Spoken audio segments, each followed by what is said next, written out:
Thank you very much. How are you people doing this morning? If the coffee didn't get you this morning, hopefully that video did. Let me tell you, it's kind of fun. Every time I go through that video, you know, and I watch the audience kind of reaction and everything, and the reaction is kind of always the same. You know, because as they listen to the video, you know, you can take the decathlon and you can take it to new heights. You can set world records, you know, you set Olympic records, you win Olympic gold medals, and there's a nice kind of reaction over the audience. But in the video, they say you got 10 kids. Immediately, people start turning around. Their heads start turning. They start talking. What is this guy, crazy or something? 10 children. Actually, it is getting tougher. It isn't getting tougher. Actually, I have a new personal trainer, Dr. Ruth. So it's not getting any easier.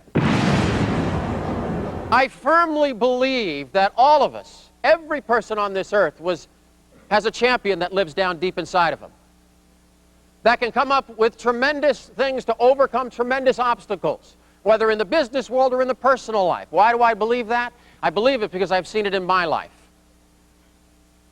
And whether you're in the Olympic arena or whether you're in the business arena, it makes no difference. It's still competition. So your greatest competitor is not the other store down the street. Your greatest competition is yourself, to be able to come up with the performance to overcome the obstacles. That's what I would like to talk about today, finding that champion within. Competition. Today in our society, we have to be a competitor. There is no question about it. I mean, you just look in this room. All the competitions in the room. You know, we got the Ralphs, we got the Safeways, we got the Luckies. Gelson's? Gelson's? There they are, I know. Gelson's, Calabasas. Yes, that's where we get our produce. Great produce department. And it is extremely important that we be a competitor. Because just like in this room, everybody's competing, trying to come up with the best products at the best price. The capitalistic system in the United States, based on competition. This country has thrived on competition. But the most important competition and the toughest competitor that you're going to have is not the Ralphs or the Luckies going up against each other. The toughest competition is right down deep inside. Where does it all start? It starts with a dream. You know, we're the only species on Earth that has the ability to dream about the future, or where we want to kind of project ourselves, and where we want to put ourselves, and where we want our business to be down the line, a year, 6 months, a year, 2 years, 5 years down the line. We can dream about the future. We have to take our dreams one step further. It's one thing just to be in the business, but it's another thing to really grow in the business. But the most significant thing of the 1972 Olympic Games was not the competition. Because since nobody expected me to be there, certainly nobody expected me to do anything in the games, you know, so no pressure on me. I'm going to go in there, compete the best I can. I wanted to get in the top 10. I figured if I get the top 10 in the world, it was only the 10th decathlon of my life. I've only been doing this for 2 years. I'm doing really, really, really well. I'm ahead of the game. So I snuck into 10th place, but the most significant thing happened right after the competition was over with. I stood off on the sides, kind of in the shadow of the Olympic Stadium. And I watched for the first time in my life, live, happening right in front of me. Seen it happen on TV, but never happening right in front of me. I saw an Olympic gold medal ceremony. This gentleman, his name was Nikolai Avilov of the Soviet Union, stood on top of the platform. He had just won an Olympic gold medal in the decathlon. He had just set a new world record in the decathlon. A new Olympic record in the decathlon. I'm back in 10th place. I'm in awe of this gentleman and what he has just accomplished. They played the Soviet national anthem. I stood at attention in respect to this gentleman and what he has just accomplished. But as I'm standing off on the side and looking what was happening right in front of me, I said to myself, hey, look it. I'm a kid. I'm 22 years old. I've only run 10 decathlons in my life. I've gone so much farther than I ever thought I would ever go.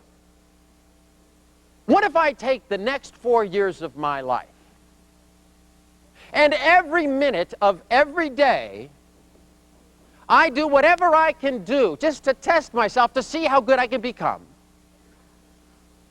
And I want to stand on top of that platform. I could see it. I could feel it. I could almost reach out and grab it. It was that close. But I said, that is what I want out of life. I'll retire 4 years from now and move on in life, because sports is but a game. It's just a game. and then move on to the more serious things in life.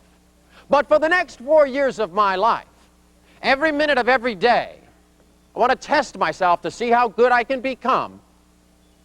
And I want to give it everything I got to see if I have what it takes to stand on top of that platform. It was not a dream anymore. It was a decision of what I wanted out of life. I knew what I wanted. I could see it, feel it. All I have to do is get out there and go for it. Our destiny in life is not going to be determined by the dreams that we have. Dreaming about what we want the business to be a year from now, 2 years from now, on and on and on. We have to make concrete, gut-wrenching decisions down where that champion lives about what we want out of life. We have to see it, we have to feel it, we have to know exactly where we want to go before we even have a chance of getting there. And you have to make the decision down on your soul. Next thing, I'm coming back on the airplane. And I remember sitting there in the plane and looking out, and it's a beautiful day, and I'm coming back from Munich, and I'm thinking to myself in that quiet moment, I'm thinking, oh, man, you know what? You know what you want. You know where you're going. How are you ever going to pull this thing off? What do you do? I don't know. Work hard, train, run more miles, lift more weights. I don't know. First thing I got to do is I got to go a place. Not only has great facilities, has the tracks and, all the stuff, and great weather, but I got to go to a place where there's great athletes, where the great athletes train. And I want to train with them. I want to learn from them. It's like a mentoring program. They call it the mastermind principle. You find out what you want to do and what you want to become in life, and you go and associate with those people. Training with the best athletes in the world and learning from them in all the 10 different events. Performance levels started coming up. Strength started coming up. By 1974, 2 years later, got ranked #1 in the world, had an undefeated season. I had gone from this level up to the next level. And so Vince says to me, I'll tell you what, let me ask you a few questions. Vince, all right. Yeah, all right. Fire away. Hit me with a few questions about where you're at right now. He said, all right, the games are about a year away, almost a year to the day away.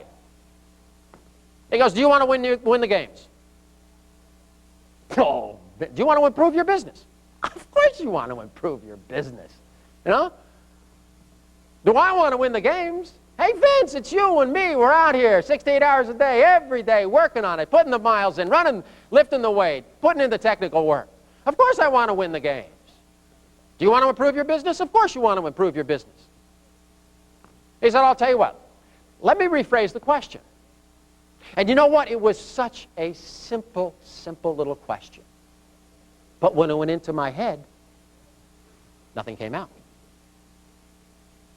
He said, is winning the games the most important thing in your life?